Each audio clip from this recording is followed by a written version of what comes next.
Salvage. Originally introduced to keep smithing items valuable in the Mining and Smithing remake, Salvage has become the go-to method of padding out drop tables for consistent money in Slayer, bossing, and similar money-making activities. This naturally adds a lot of gold to the game, and can have some adverse effects on the market as a whole. But what if there was more to salvage than just alching or disassembling them for components? What if they were necessary for a whole other currency to prevent excess gold from being created in the first place? What's up, everyone? This is Destroyer229, and welcome to the Hotspot.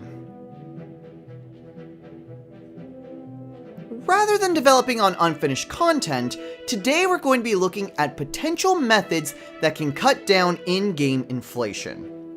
A few years ago, inflation in the game was pretty bad, and both players and Jagex alike were interested in ways to reduce the amount of GP being added to the game. Ultimately, Jagex decided to reduce death costs and impose a grand exchange tax, which worked very well. During this time, I personally had been thinking of ideas for some type of video like this, though it never made it out of the conceptual stage, until today. Back around 2021, I'd come up with 5 ideas to help remove gold from the game. A grand exchange tax wasn't considered at the time, since I personally didn't like the idea of being taxed on a service that had been around for nearly 15 years at that point. Over the next 2 episodes, I'll be going over 2 of these 5 ideas, as the other ideas were either too simple of their design, not helpful enough to remove enough gold, or too ambitious and complicated to explain in a short video format. So, to start with our dealing with inflation 2-parter, let's talk economics. Gold can be brought into the game in several different ways, but it mostly stems from 2 sources: directly from drops, or indirectly from high alching items. Monster drops are the most common and straightforward way of introducing gold, but other ways also includes clue scrolls, treasure hunter drops, or other activities that rewards gold directly. Items that are considered alchable are those whose prices are so low that their main use is to just convert the item into gold, which removes the item, but introduces more gold into the game's economy. Salvage is the most common alchable, but items like battle staves, most dragon equipment, and relics from elite dungeons are also frequently high alched to create a consistent flow of cash for the player. One of the biggest problems, however, is that removing gold from the game is not as easy, or at least it wasn't as easy.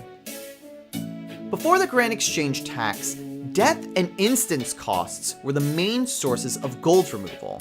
There were other ways of gold leaving the game, like the traveling merchant shop, or redirecting boss and skilling portals, but death costs were the primary way gold was leaving the game. Which is ironic, as bossing was the main culprit of introducing a large amount of gold and alchables into the game, especially with the introduction of the Elder God Wars dungeon. This also had a knock-on effect of preventing players from engaging in bossing, as recuperating costs in learning would be a major investment for players to tackle. And while practice modes existed, you not only didn't get any loot, but you were guaranteed to lose money, as your supplies would not be refunded. This ultimately led to the Grand Exchange tax replacing death costs as the primary driver of removing gold from the game. And while it does a great job at doing so, there are still ways that can be introduced to help keep inflation in the game down to a minimum. Tackling the gold directly is one way to address inflation concerns, but what if we could cut down on one of the bigger contributors in bringing in gold? What if there was a use beyond just making money for alchable salvage? Let me introduce you all to the Salvage Shop.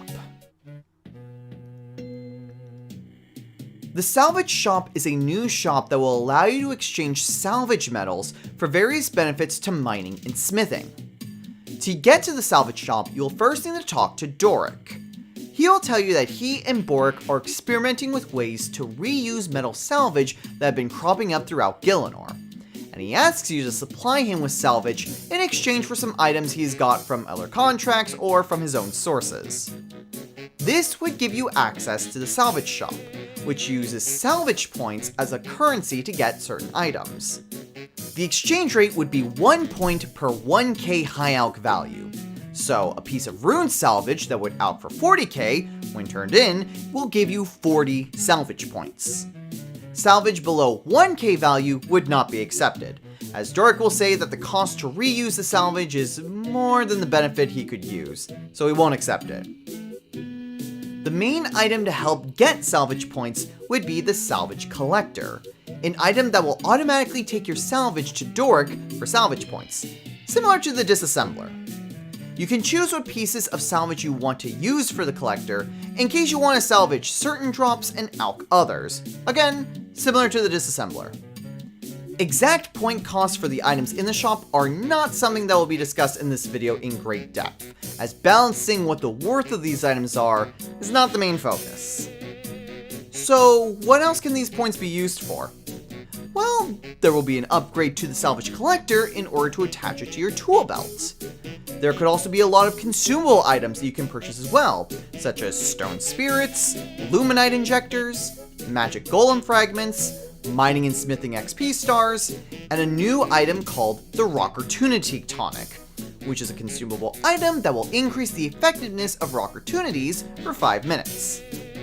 The big ticket item would be the Stone Spirit Converter, an item that will use charges to convert your stone spirits into mining experience, at a rate of the level required to mine the ore times 3, with an exception made to copper and tin spirits, where they will just be a straight 10 XP conversion. So, for example, converting an iron stone spirit would result in 30 mining experience and consume spirit.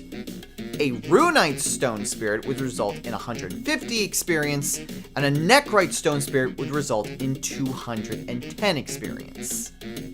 In order to use the stone spirit converter, however, you will need to supply it with stone spirit charges. These would be a small cost per charge, like say 10 charges for 2 points, but would allow the player to keep charges on their converter, like springs needed to run the disassembler. You can use charges by either getting stone spirits from drops as a toggle for which stone spirits you want to consume, or you could manually apply stone spirits to the converter to use up the stone spirits directly from your inventory. You can also upgrade the converter to also attach it to your tool belt, freeing up an inventory space when you're training Slayer or fighting bosses. When attached, you can then set a toggle to allow you to right-click a stone spirit in order to consume it, using up a converter charge. The final item that we can talk about for the shop would be a meteorite ore, a rare item only available from this shop. This item would have a massive cost associated with, in the vein of about 500,000 points. But it would be a component to create a tier 120 pickaxe. Hello! Post-editing Destroyer here, needing to make a quick update, just kind of off the cuff because of recent developments. So with the release of the 110 mining and smithing update, one of the components that you need to use in order to create the brand new Pickaxe of Life and Death is a meteorite shard, obtainable through the Shooting Star D&D. So, yeah, obviously that's not going to work for this proposal, just because that's already in the game. These videos do take some time in order to create. I had literally just finished editing this video just yesterday, which at the time of this, yesterday would be August 11th. So the final day of Double XP event, I managed to finish editing this video, and then this happens.